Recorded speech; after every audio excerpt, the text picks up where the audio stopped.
categories that or 5 different, categories, that we classify PMS under, and they're all to do with different sort of regulations. So I've put together this chart to help you understand what may be going on when you're having certain PMS symptoms. So PMSA is the irritable, anxious, nervous, that sort of highly strung sort of PMS, and that's generally to do with an excess of estrogen. Whereas PMSB is the withdrawal, sort of, the sadness and the, you're very emotional, teary. That's generally to do with not enough estrogen. So by looking at what presents, we can treat it a lot better. So A, as you'll see, is elevated estrogen and often low progesterone, because like we were saying before, it's all about the ratio. So your estrogen could be high, but also your progesterone could be low. And B is about declining estrogen. Women who have PMSA, the irritability, the anger, that nervous tension, are generally really high dairy consumers and often high sugar consumers.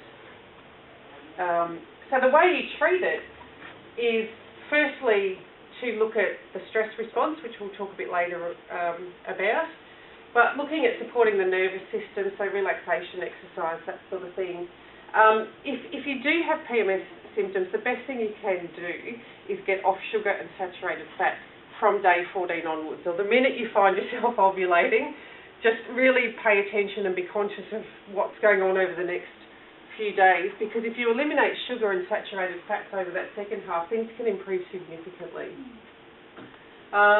Regular protein is also important in both these particular PMSs, and reducing caffeine and alcohol as well for both PMSA and B. So then you've got your food craving PMS, PMSC, and you can often have a number of these things going on, and someone's nodding, and you might find... I was going to ask that question, why is that craving for chocolate and sweets? And I've spoken to a lot of women. PMSC, classically, is probably the most common I see in clinic as well.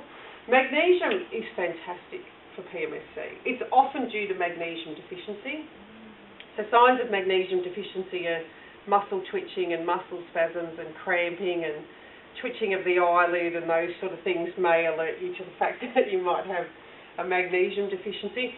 Please don't go out and self-prescribe. See a health practitioner, or what you buy in the health food shop often doesn't work, I have to say, because you're not being fully assessed. So it can help a little bit, but you won't get really good results. So see someone who can help you with that, a nutritionist, dietitian, or naturopath, either one. But yeah, PMSC, food cravings, so increased appetite, headache, dizziness, vertigo, intense, insane sweet cravings. It's all coming from within. It's generally due to impaired glucose tolerance. So making sure that you have regular protein. So there's a condition called hypoglycemia, which is a condition where your blood sugar drops quite rapidly. And you need sugar in order to get it back up. The best way to deal with that is to eat frequently and make sure you're including good quality protein in your meals. So protein being, dairy foods, although not dairy if you're PMSA, but things like, raw unsalted nuts and, little tins of tuna and tofu even is a good source of protein, and little boiled eggs sometimes for morning tea is a good idea.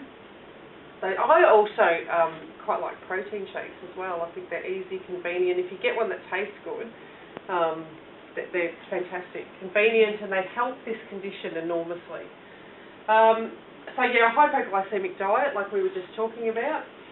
Magnesium is the other key factor here, and there's quite a few magnesiums on the market that have a really good dose of chromium in them, and chromium is really important for blood sugar level stabilisation. If you want to talk to me after the seminar, I'm happy to maybe steer you in the right direction there.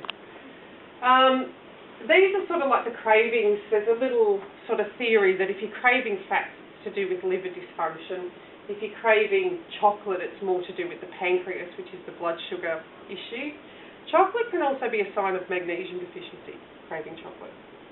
And if you're craving salt, it's more about the adrenals, so you're probably exhausted.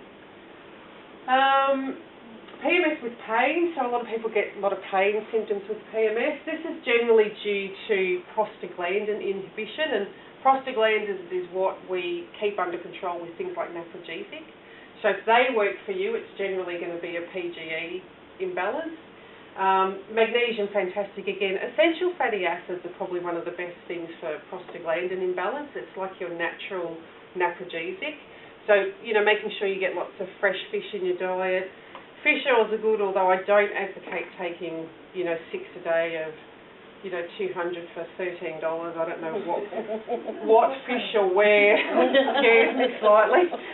Preferably eat it. But, at the same time, you're not getting a good dose of it. So, again, if you're really having problems in that area, there are people that can help you with this. Also, ginger tea. Ginger's a great prostaglandin inhibitor. So you just grate a teaspoon of ginger into a cup of warm water, or you may actually have a ginger tea in your range sometime. Lemon and ginger. Can work beautifully for pain. Yeah. Yep, 3 or 4 cups a day, depending on what the strength is there. Really good for that particular presentation. And a diet low in animal fat in that instance also is. So it's tipping the essential fatty acid balance. So too many saturated fats are going to tip the balance of good fats. So you want your good fats up in order to target those prostaglandins. Fluid retention is another really common one. This is generally due to increased aldosterone in the body. Fluid retention, weight gain. So some women can put on 3 kilos leading up to the period quite easily. Breast fullness, abdominal gas and wind and bloating are all under this PMSH. Often due to low progesterone. So this one we work straight away on raising progesterone levels. Magnesium deficiency again, as I'm sure you're picking up, magnesium fantastic for these for PMS in general. B6 is also a good one here because B6 has the ability to raise progesterone. Again, don't go out and purchase B6. I'll just tell you this story, it was interesting. I supervise in a clinic at university where the students are all naturopathic students, and we had a 90-year-old woman come in one day and she brought in what she was taking, and she had this B6, and the student asked her how long she'd been taking it, and she said, 50 years. Taking a B6 supplement for 50 years, about 200 milligrams a day. When she was asked why, she said, because I heard it was good for period pain. And she's now 90. And I'm pretty sure that there was no more pain, but it's just the theory that, she never really thought about. Whereas B6 taken for long periods of time can actually be toxic. So be careful. Don't take this and run with it and come back to me when you're 100 and go, I'm still taking that B6. And for this one in particular, the fluidity must avoid nicotine and sodium and refined carbohydrates, being sugar, white bread, pasta, rice. Just, even if you do these recommendations just from day 14 onwards, you'll be much better off. PMS with depletion is very similar to the perimenopause or the menopausal state, which is a condition of actual low estrogen. In the menopause state, you actually have low estrogen and low progesterone. So, type B symptoms as well as hot flushes, migraine, fatigue. Interestingly, poor memory and concentration is one of the most classic symptoms I see in menopause.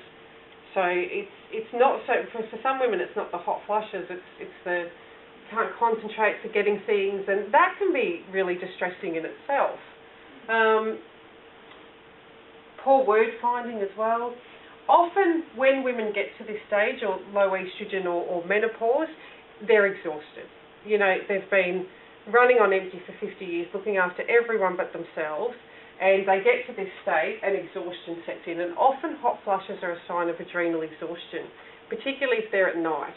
So night sweats in particular are a sign of that you're exhausted. And it's time to take the load off. We'll talk about strategies to manage that when we get further on.